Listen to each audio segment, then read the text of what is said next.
嗱，呢啲係金樹嚟噶啦，你睇嗱，但係分開喎，呢啲咧一邊黃色嘅咧，呢啲叫樹底果，平一半價錢嘅，一定要成個係青色咧，個頂嗰啲咧係咪摘晒佢噶啦？咁摘晒點解咧？嗰啲係做金普茶啦，因為等佢咧摘嗰一部分佢，咁等佢咧就生大個啲。咁如果唔係咧，佢扯晒啲養分咧，咁呢啲金咧就唔能夠迅速生長噶啦，有啲仲跌咗落嚟添，下邊呢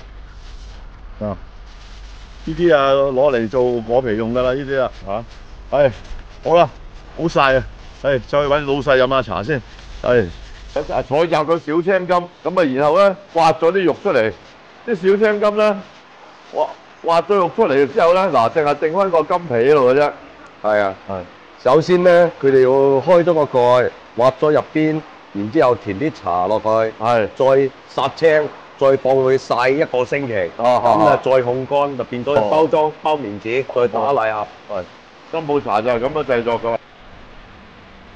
嚟到呢度冇理由唔貪心㗎，飲一杯靚嘅梅江茶㗎，張總你有啊嘛？有。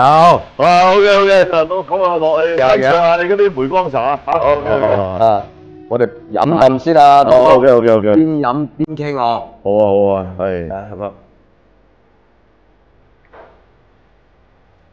哇，金普茶，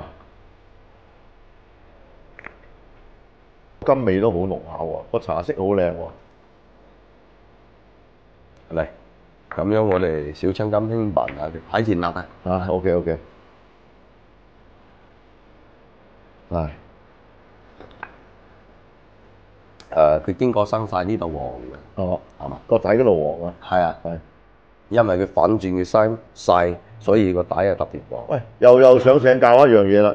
我見你而家就冇剪開佢，有啲人就話咧，沖金普茶咧要揾把鉸剪咧剪開個金皮，然後先係沖啊。咁實際有冇咁嘅需要咧？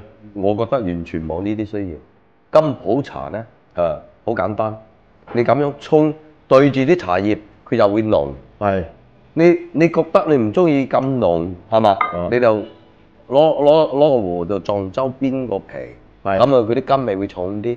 你裝住啲茶沖啲茶葉咧，啲茶葉味會重啲。完全唔使撕開啊！唔使剪開嘅。係啊，你咁樣可以內泡好多啊！你沖落去你覺得佢太濃啦，唔好咁濃，要金味濃咪攞個壺撞個邊。咁樣。你撕開佢啲味道都會有少少變咗。今日咧嚟到呢度咧，真係可以我講咧，你同你一直話嘅時候咧，真係可以話齋解我好多疑惑啊！嚟，滔哥，多啖。一滴啊！